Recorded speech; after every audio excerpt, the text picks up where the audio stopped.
തെരഞ്ഞെടുപ്പ് പരാജയത്തെക്കുറിച്ചുള്ള CPM കേന്ദ്ര നേതൃത്വത്തിന്റെ അവലോകന റിപ്പോർട്ടിൽ പറയാതെ പറയുന്നതെന്ത്?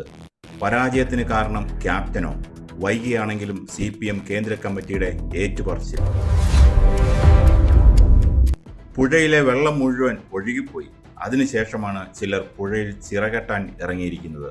അതെ, CPM കേന്ദ്ര കമ്മിറ്റി ഇപ്പോൾ പുറത്തുവിട്ട തെരഞ്ഞെടുപ്പ് അവലോകന റിപ്പോർട്ട് കാണുമ്പോൾ സാധാരണക്കാർക്കും അണികൾക്കും തോന്നുന്ന ആദ്യത്തെ ചിന്ത ഇതാണ്.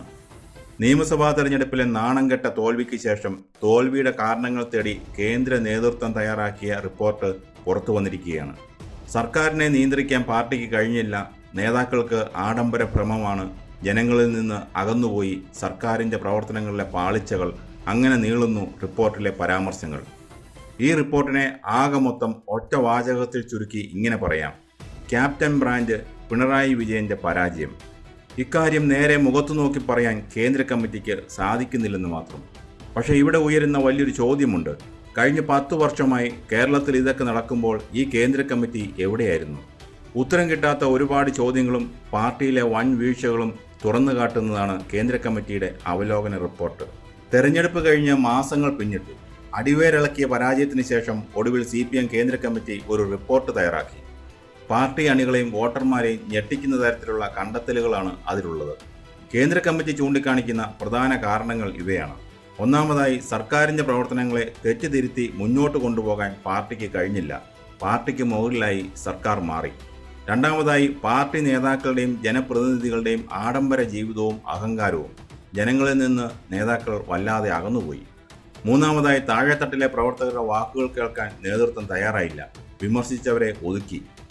നാലാമതായി, കരുവന്നൂർ ബാങ്ക് തട്ടിപ്പ് ഉൾപ്പെടെയുള്ള അഴിമതികളും ബന്ധു നിയമനങ്ങളും പാർട്ടിയുടെ പ്രതിച്ഛായ തകർത്തു. അവസാനമായി, സാമ്പത്തിക പ്രതിസന്ധിയും പെൻഷൻ മുടങ്ങിയതും അവശ്യ സാധനങ്ങളുടെ വിലക്കയറ്റവും ജനങ്ങളെ പാർട്ടിക്കെതിരെ തിരിച്ചു. അങ്ങനെ നിരവധി കാരണങ്ങൾ. വാസ്തവത്തിൽ ഈ റിപ്പോർട്ടിൽ എവിടെയും പിണറായി വിജയന്റെ പേര് എടുത്തു പറയുന്നില്ല.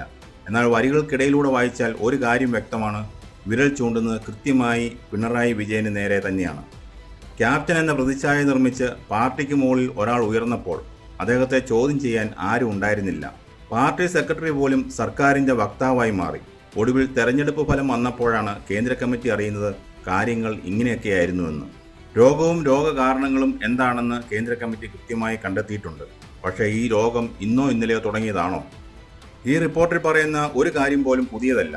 കേരളത്തിലെ സാധാരണ ജനങ്ങളും പാർട്ടി വിരുദ്ധരും, എന്തിനേറെ പറയുന്നു സാധാരണക്കാരായ CPM പ്രവർത്തകർ പോലും കഴിഞ്ഞ 5-6 വർഷമായി നിരന്തരം പറഞ്ഞുകൊണ്ടിരുന്ന കാര്യങ്ങളാണിത്.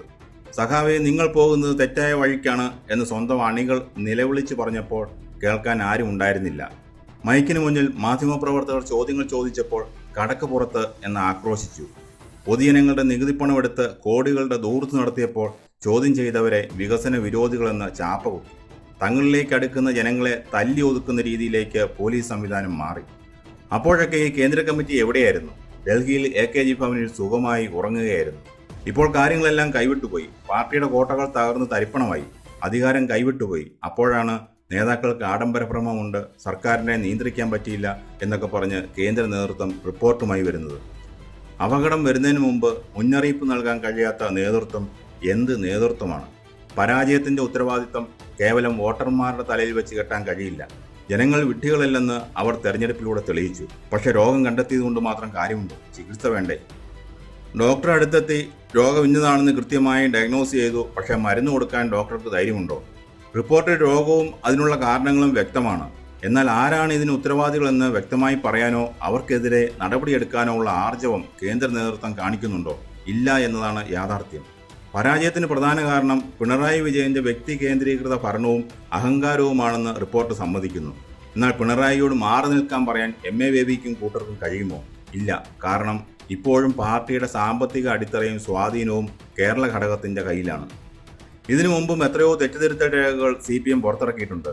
അപ്പോഴൊക്കെ എന്താണ് സംഭവിച്ചത്? താഴെത്തട്ടിലെ ചെറിയ നേതാക്കളെ നടപടിയെടുത്ത് പുറത്താക്കും. വൻ സ്രാവുകൾ സുരക്ഷിതരായി തുടരും. ഇത്തവണയും സംഭവിക്കാൻ പോകുന്നത് അതുതന്നെയാണ്.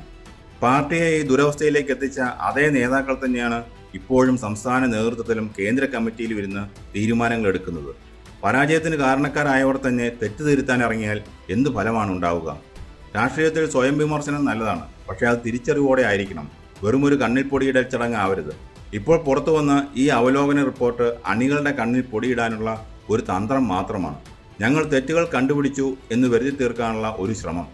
രോഗത്തിന് കാരണം തങ്ങളാണെന്ന് അറിഞ്ഞിട്ടും അത് ചികിത്സിക്കാൻ കഴിയാത്ത വിധം പാർട്ടി തളർന്നു പോയിരിക്കുന്നു. പിണറായി വിജയൻ എന്ന വ്യക്തിയിലേക്ക് പാർട്ടി ചുരുങ്ങിപ്പോയതിൻ്റെ ദുരന്ത ഫലമാണ് ഇപ്പോൾ CPM അനുഭവിക്കുന്നത്. വെള്ളം മുഴുവൻ ഒഴുകിപ്പോയി. ഇനി ഈ റിപ്പോർട്ട് എന്ന ചിറ കെട്ടിയതുകൊണ്ട് പോയ വെള്ളം തിരിച്ചു വരില്ല. വോട്ടർമാർ തള്ളിക്കളഞ്ഞ വിശ്വാസ്യത തിരികെ പിടിക്കണമെങ്കിൽ വാക്കുകളല്ല പ്രവൃത്തിയിലാണ് മാറ്റം വരേണ്ടത്. പക്ഷേ അതിനുള്ള ശേഷി ഇന്നത്തെ CPM നേതൃത്വത്തിനുണ്ടോ? കേന്ദ്ര കമ്മിറ്റിയുടെ ഈ റിപ്പോർട്ട് വെറും ഒരു പ്രഹസനമാണോ? അതോ CPM ശരിക്കും തെറ്റുതിരുത്തി തിരികെ വരുമോ?